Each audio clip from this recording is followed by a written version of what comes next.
Major Business, where we take you behind the scenes of all things auxiliary dance. We're talking team strategy, performance, training, preparation for HBCU dance, and beyond. This is where culture meets major moves. I'm your host, Vershion Lee, and we're going to go ahead and get right to it. All right. Well, I first want to start out with a thank you for everybody that has been super patient with me as I initially um, promoted the launch for this podcast to start on September 1st. And we're now a couple months behind. Well, not a couple. Yeah, a month and some change behind. And that's just due to my mom passed, and I just had a few things going on with that. And y'all know if you've ever experienced anything like that, what that is like. So my life changed a little bit, and due to that, I had to make some adjustments. But we're here now, and I'm so glad to get going with y'all. I have so much love and knowledge to share, and people that I want to introduce you all to that are amazing, and we all can learn a thing or two from, right? I want to make sure in this podcast that we highlight and celebrate the culture in the way that it should. This is a preparation. We're preparing dancers, coaches, parents, those that are looking to take dance to the next level beyond high school. So we're talking middle school, high school dancers, and everyone that supports them, meaning band directors, auxiliary coordinators, auxiliary directors, coaches, anybody that's a part of their support system for dancers that are ultimately trying to make HBCU dance teams.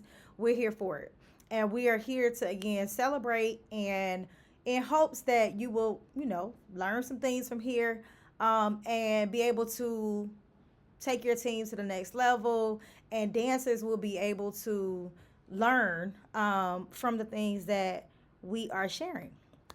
So this podcast is hosted and sponsored by Choreo U, which on Instagram, TikTok, and Facebook is at Choreo U Dance.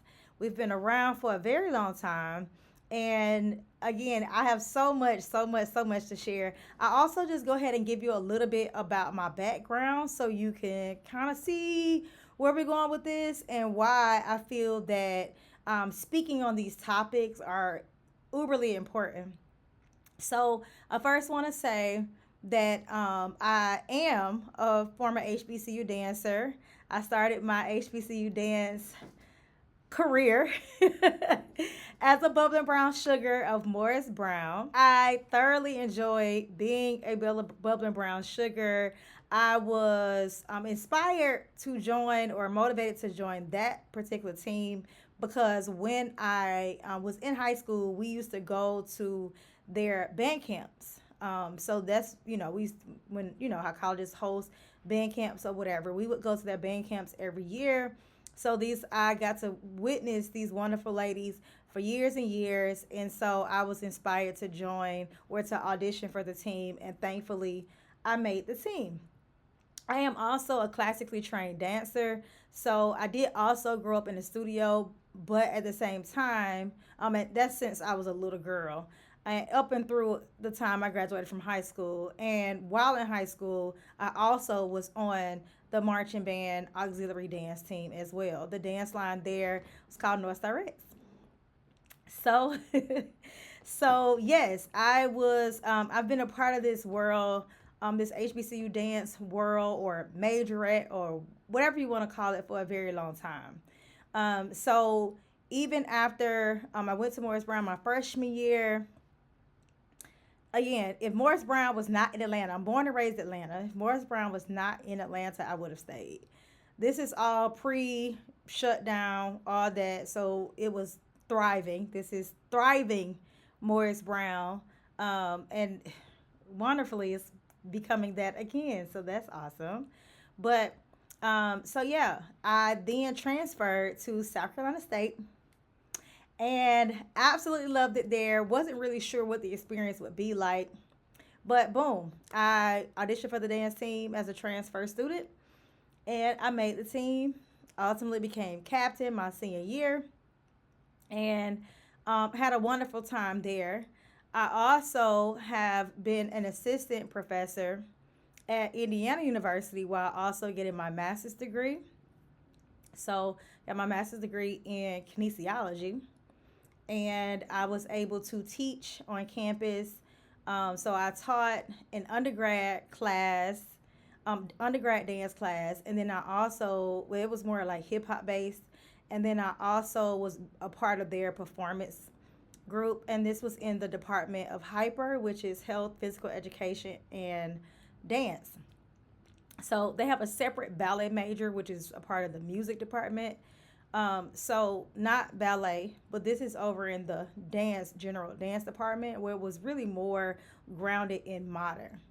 And so after a couple different things that I've done, run sport programs and did my whole sport career thing, I returned back to dance to teaching at dance studios, choreographing, and things like that.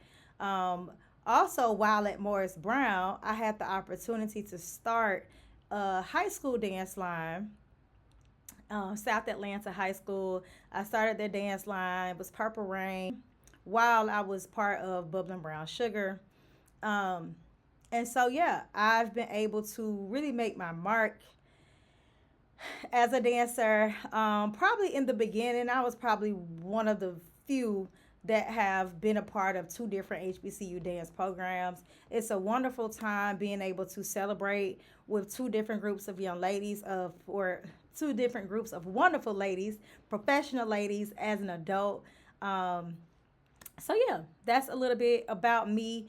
After finishing college and doing all the things, I started Choreo U to like unite with other dance coaches, and really for the good of like making sure the kids can train and utilize our resources to make sure our kids can make these collegiate programs.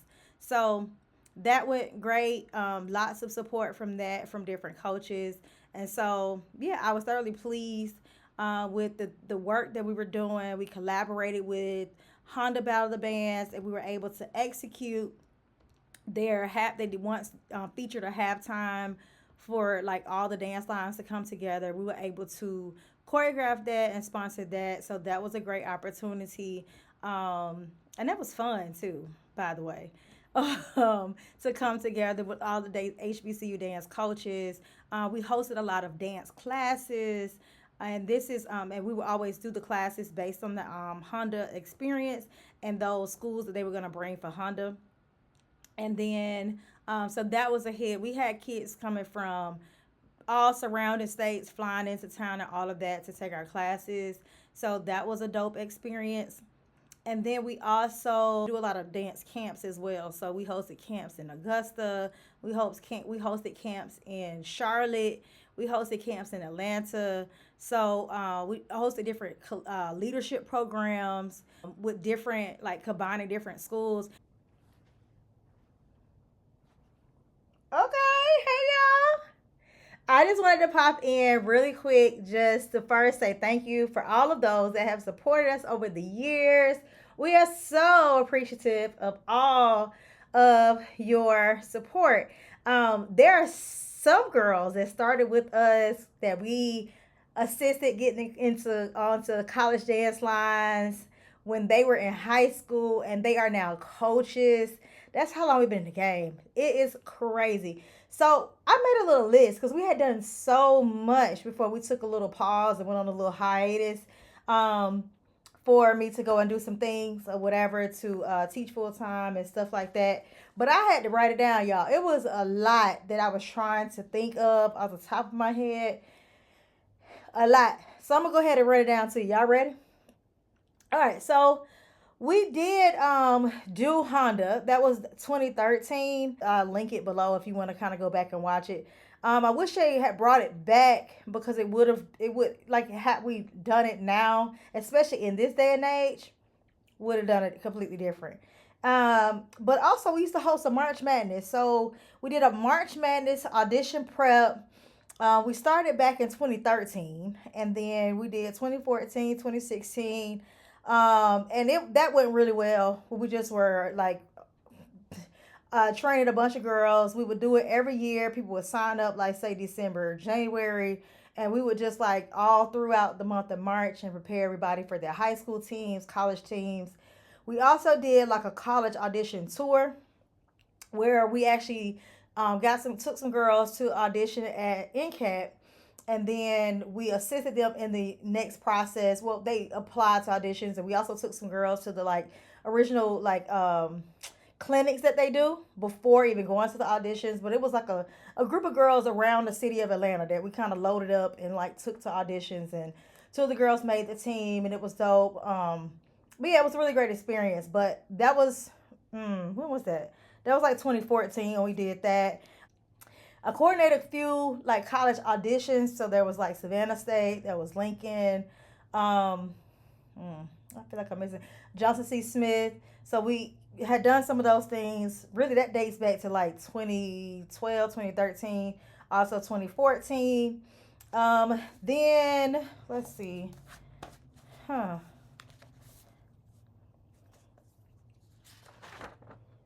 Oh, I'm tripping. Here we go.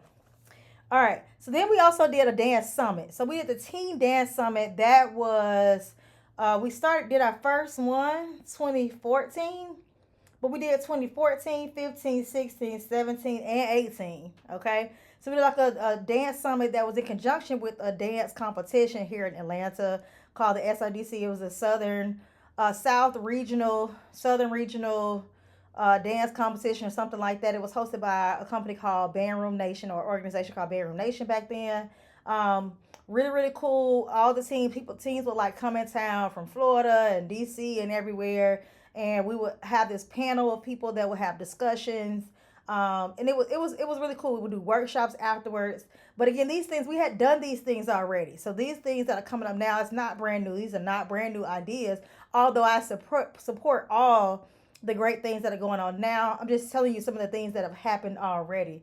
We would theme it every year. Dance Line Groove was the class that we would host at Gotta Dance Studios, which is closed down now, but it was the studio to go to here in Atlanta.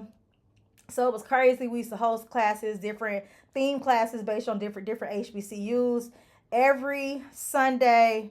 They used to be packed out. So you'll see. So I'll post some links to some of the videos, or maybe I do a compilation of videos, so you can kind of see some of the classes that we've done over the years. But we did Dance Line Groove probably from maybe 2014 to like 2017.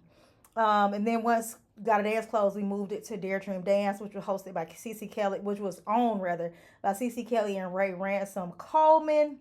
And then we had a little all-star team a couple times, actually. So the first time we had one called Dance Atlanta Elite All-Stars, and they actually performed as a part of the Honda Hoes Shindig as well. And then one time we supported Bedroom Nation with a team called Aristocrats of Dance. So that was back in 2014 and 2013.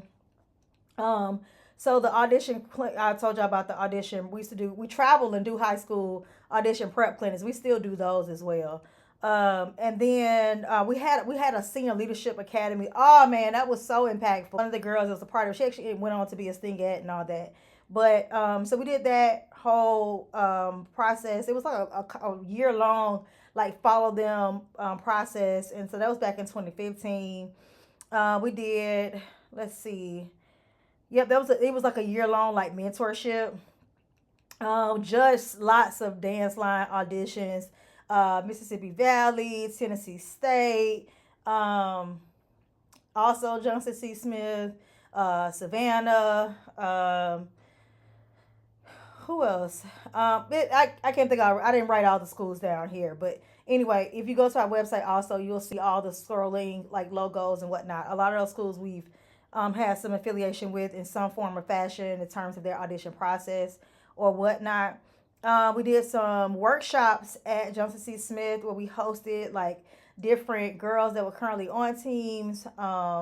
And we did like girls in the area. We would do like dance, National Dance Day and stuff like that. So then we took girls to dance at the at the Hawks game, and then we also have taken girls to perform like collectively, like selected different teams and took the teams together collectively and performed at the Hawks, and then we did the same thing with the WNBA Atlanta Dream. And then as far as like competition and prep workshops, we would do like workshops for free, like pop ups here and there, conventions. We've sponsored a lot of girls over the years to go to different like dance career like conventions and stuff like that. So we would have interns back then, and we would make sure they were being fed in their initiative or whatever to become a dancer, be a part of the dance industry. And then let's see what else, y'all. I wrote a lot of stuff because I was just going through like, oh my gosh, we've done so much. It's crazy. But yeah, we've done Honda Media. So if you click on our link in our bio for Instagram, or yeah, you will see, or you can go to YouTube, you will see where we did a lot of interviews, sideline interviews. Y'all, we did that back in 2016. And we've done some since then. They're just not all posted. But again, a lot of the things that you see now are we've done them already. And again, we fully support those who are interested in doing the things now. But yeah, we've done the things. We've really been out here hustling, really trying to make sure the kids are ready and creating this pipeline for HBCU dance lines, and making sure the high school girls are ready. Okay, because that's a thing. And at one point, the talent was really declining, and I think it's kind of going there now. And so we're really, really out here trying to do a push to make sure the girls are ready, because nobody wants to invest 4 years of or more of making sure their kids are prepared and doing the high school thing, and then they don't or can't make their college dance line of their choice, because you shouldn't have to go where you got to go. You should be able to go where you want to go. So yeah, we've done a lot of workshops, y'all, and hosted a lot of people, and like people in the industry that have, and a lot of our kids that have benefited from our programs and that have gone on to dancing colleges are amazing. And again, a lot of them are coaching now. So that's how long this has been going on. And so, yeah, thank y'all for supporting it. We'll go back to the regular schedule program. Or some consulting too initially that we would do with band directors to help them like reestablish their programs, or to even start the initiation of a program, and then sometimes to maintain or to train their new coaches or new auxiliary staff that they may have in place. So we did all of those things up front, off rip. Okay, pause those things to go and teach full time, teach dance full time at a high school, very much concert based. And so, due to that situation being, I wanted to build a concert program with my background of dancing, growing up at the studio, classically trained. I wanted to make sure I implement that. And we all know that trained or technique oftentimes doesn't live in the same space. So concert style dance doesn't live in the same space as auxiliary dance. So I took a hiatus from Choreo U to focus on the program that I was building at the high school. Did great with that for 7 years. And then I decided to come back. I decided that this was my calling, and that I wanted to make sure I elevate and celebrate the culture, and to make sure that coaches are prepared and have the resources that they need to make sure, and parents and band directors and auxiliary coordinators or whomever are supporting these amazing, talented dancers, that they have the resources and things that they need to make sure these kids can make it to the next level. My whole thing is that I want to make sure dancers cannot just make the team that, just any team. I want them to be able to make the team of their choice. So, and that looks differently because sometimes we have these goals, and sometimes they're a little bit beyond where we are. And so there's like super ambitious goals, and oftentimes they're not realistic. And so I want to help us make more realistic decisions about where we're going, where we should be going, where we want to go, and find a way to merge the two, and to do more consulting and helping people understand what that looks like, and well in advance, because far too often, you have parents and dancers that are looking to train as singers, and they're ready to go audition a month or two, sometimes weeks in advance. That don't work. Nobody, we're not miracle workers, okay? So here at Major Business, we are looking to make sure we provide you with all the tools and information that you need, connect you to all the people that you need to be connected to in order to make sure your dreams are coming true exactly how you saw them to be. Okay, so remember, we're making sure that you are going where you like your choice school. Okay, also to even showcase schools that you may not have heard of that are doing great things, because sometimes we get so caught up in the major or the top, or the top four or whatever programs, that we don't see all the amazing other programs that exist that have great coaches. And sometimes, oftentimes, the actual coach matters. So you don't want to drop your kid off. And they're not going to school, by the way, to be like, they're not going to school just for dance. Usually. There are some schools that have great dance programs, i.e. Alabama State, Howard, JCSU used to have a program. Fisk used to have a program. I'm not sure if they still have these programs. Um, yeah, there are a few. There are a few that have like dance majors. But that's not usually the primary reason for going to school. So we want to make sure we're focused on the major, making sure they have the major that we're interested in, little things like that. So we're going to start having these conversations. And again, I'll start introducing you to the people that you need to be having these conversations with, so that we understand exactly what we should do and the timeline in which we should be doing these things, so that we're not last minute and asking people to work miracles. Mm-hmm. That's what we're doing. That's what we're doing. So I am excited that you guys are along for this ride with me. And we are going to handle business at Major Business. I do want to say, make sure you join, click the link below, and make sure you join our Coaches Network. It's going to be dope in there. Okay? Lots of collaboration. Join the Coaches Network, click the link, and while you're there, in the bio, buy some merch. Love y'all. It is free to join the Coaches Network. Just click the link below and make sure you register so we can make sure we have everybody's information. So again, I am Vershion Lee. I am your host. And we'll get started with our very first topic next episode. That's Major Business. Y'all stay locked in. I'll see y'all next time.